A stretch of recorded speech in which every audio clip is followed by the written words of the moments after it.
Shout out mga guys! Kung natatandaan nyo yung video sa part 1 na bumili kami ng ulo ng baboy sa butchery, ito pala yung ginawa namin dito. Ginawa namin lechon. Nilinis muna namin tapos sinugasan sa asin. At yun na nga guys, gumawa ko ng sauce dyan. Para mamaya pagkatapos ko ilaga ang ulo, papahiran na natin bago natin isalang sa oven.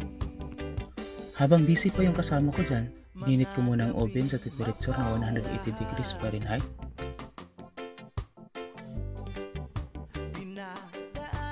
At yan na nga guys, tapos na nilaga yung ulo, pinahiran ko na ng sauce.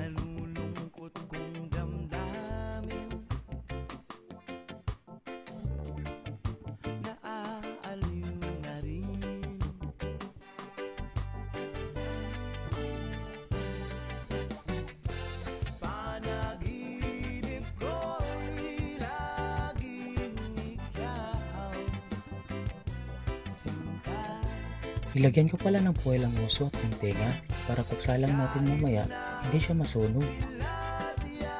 At yan guys, mga nasa 30 minutes pagitan, binuksan ko na yung oven. Pinahiran ko ng matika para mag-crispy.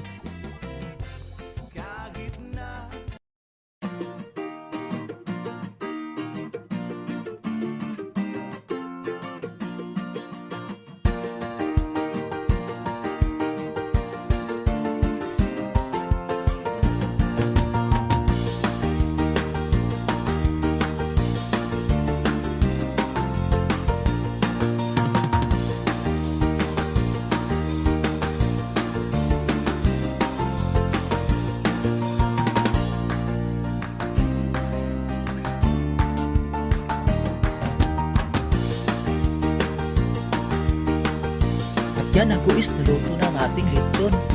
Bye!